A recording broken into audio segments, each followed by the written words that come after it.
As we are standing, friends, I want to invite you to find your way to the 12th chapter of Matthew. Wait, the 16th chapter? No, yes, we're in the 16th chapter of Matthew. Jim has mentioned the 12th chapter a couple times this morning, and so I've got that in my head.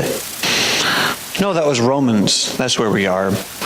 Sorry, I'm getting my numbers confused. And so would you find your way to Matthew chapter 16 this morning? We'll be sharing verses 21 through 28. And I'm going to continue with the handhold because what's happening is even with brand new batteries, for some reason, the device isn't turning on.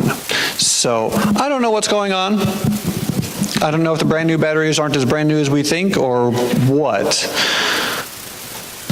But I'll be reading this morning from the Common English Bible. If your translation is a little different from mine, that is all right. Somewhere in between your translation of these ancient Greek words and mine, the words on your page and the words on my page, there is a word that God will speak to us together. A reading from Matthew. From that time on, Jesus began to show his disciples that he must go to Jerusalem and undergo great suffering at the hands of the elders and chief priests and scribes, and be killed and raised on the third day. Then Peter took hold of Jesus and, scolding him, began to correct him. "God forbid, Lord, this won't happen to you." But he turned to Peter and said, "Get behind me, Satan. You are a stone that could make me stumble, for you are not thinking God's thoughts, but human thoughts." Then Jesus said to his disciples, "All who want to come after me must say no to themselves, take up their cross, and follow me. All who want to save their lives will lose them, but all who lose their lives because of me will find them. Why would people gain the whole world but lose their lives? What will people give in exchange for their lives? For the human one is about to come with the majesty of his Father, with his angels, and then he will repay each one for what that person has done. I assure you that some standing here won't die before they see the human one coming in his kingdom." Friends, hear what the Spirit is saying to God's people. You may be seated.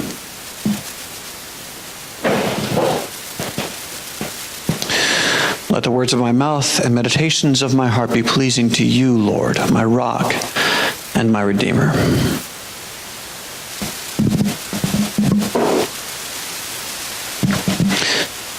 Several years ago, there was a film that came out that took the church world by storm. And sometimes we have films that do that, although some of the ones that have been produced seems recently seem to rather prefer to tug at heartstrings than they do to give us anything substantial or anything really worth watching. This one, however, came out, 15-ish years ago. I lose track of time after a while. If it happened before the kids were born, I'm not sure I can keep track of it anymore. But Mel Gibson decided he was going to direct this brand new film, a new but very old take on the story of the Passion of the Christ. Did you all see that film? It was gory. The Sunday school class went. So there are some folks around here who'll remember that occasion. It was gory. It was hard to watch. It was horrific.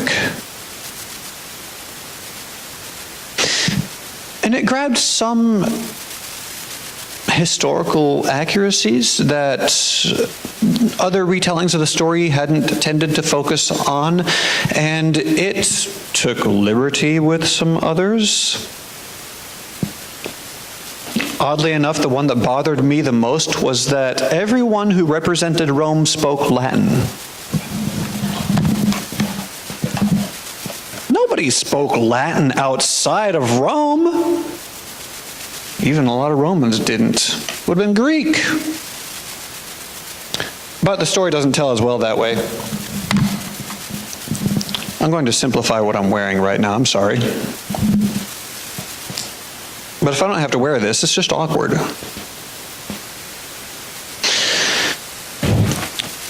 What that story did do, however, was to offer to us a picture beyond our imagination, beyond what we might come up with in our own heads of what Christ's experience might have looked like.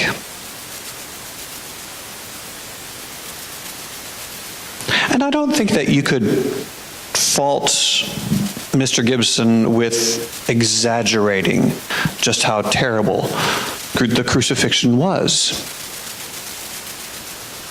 Because it is a terrible, terrible method of execution. And it's designed to be that way. It's a tool that Rome would use, that the empire would use to not only execute people who spoke against the state, people guilty of treason, people who stood against Rome, however influential or not they might have been. But it was also a tool used to humiliate them, to be a show of strength on the part of Rome, to scare people away who might speak against the empire.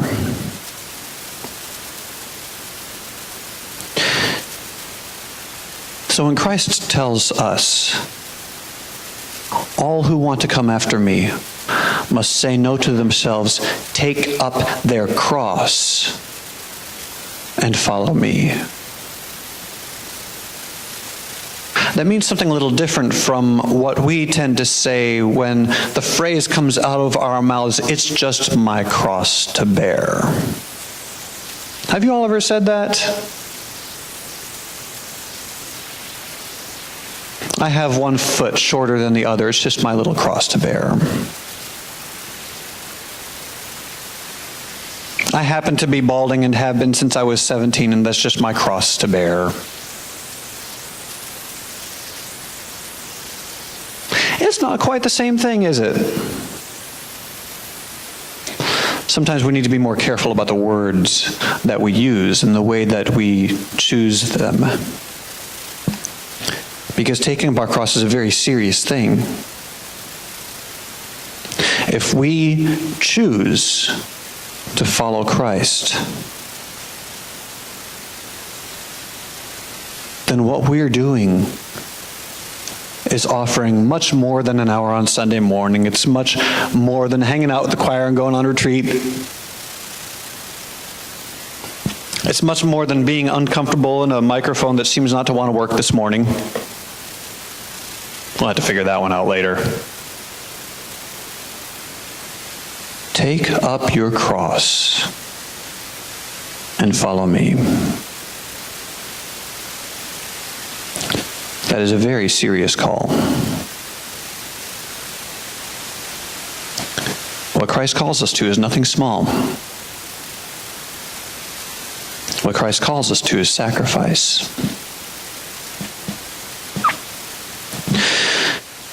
There's a story of Moses that's also one of our readings for the day. It's in the 3rd chapter, and we find ourselves kind of partway through the story of Moses. We're past that point where his mother sets him loose in the bulrushes. It's a funny word that no one knows anymore. Sets him loose in the reeds, and he's found by Pharaoh's family, and oddly enough, they recruit Moses' mother to nurse him. How convenient is that? What a wonderful little turn of events. But we're past that point. We're even past Moses being raised in the court of the Pharaoh as royalty, essentially. We're even beyond that point where he has killed the Egyptian taskmaster.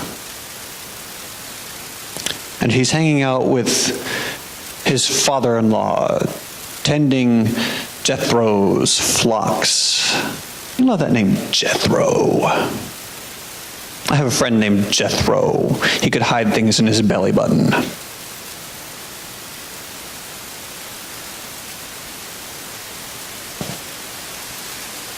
Unless you take that for what it's worth. I'm not sure if Jethro the Midianite could hide things in his belly button. But he had flocks. He had sheep, and Moses was tending them one day and led them out to the edge of the desert, which doesn't seem like the right place for flocks, but maybe Moses had something in mind. He saw a bush. Y'all remember this story? And the bush was burning up, but it wasn't burnt up. It wasn't consumed. It was on fire, but it wasn't charring. And a voice spoke from out of the bush, and it called to Moses. And Moses said, "What?"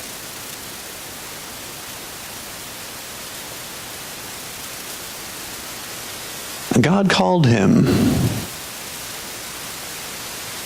God called Moses, who existed in this strange middle space, raised in the court of the Pharaoh, yet an ancestor, or the progeny, I suppose, of the Hebrew people. God called Moses to give up power, to give up comfort, to give up the authority of the throne, to take on a different kind of power.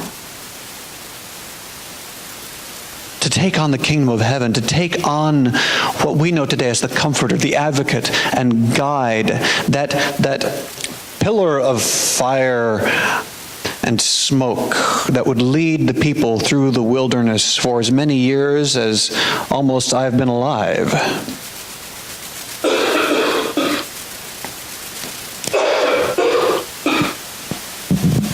God called Moses to give all up that he had ever known.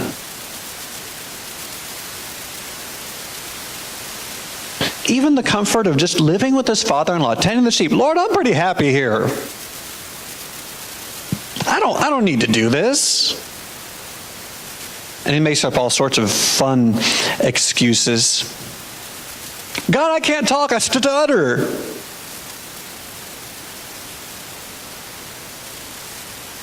And God says, nope, you're my guy.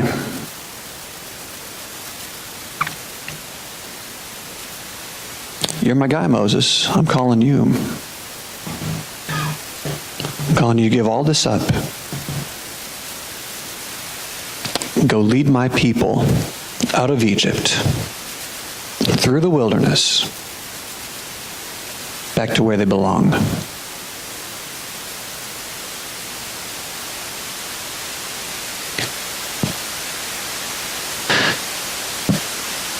In the 1950s and the 1960s, the National Council of Churches was formed.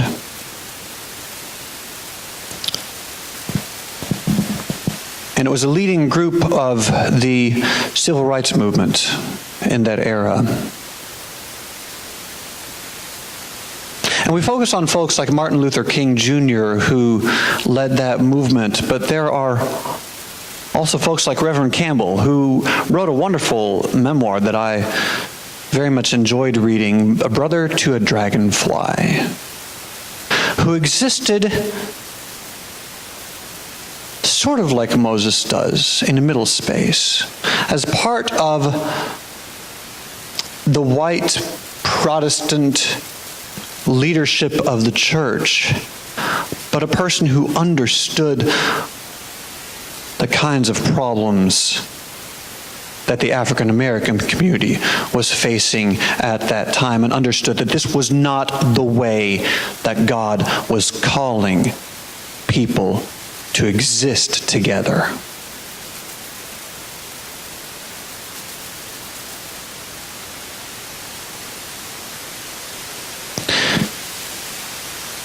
Reverend Campbell gave up a lot, was called to sacrifice a lot for folks he didn't have to. But there was nothing else that he could do that was right.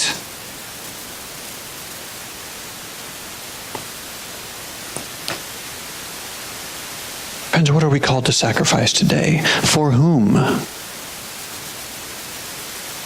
not just for ourselves, surely.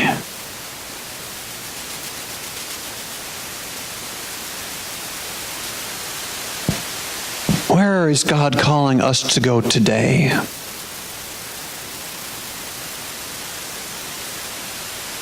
To what edge of the wilderness is the Holy Spirit leading us? Into what margins is God calling us? And what are we willing to sacrifice? How ready are we to take up the cross with all its weight, the threat of death itself?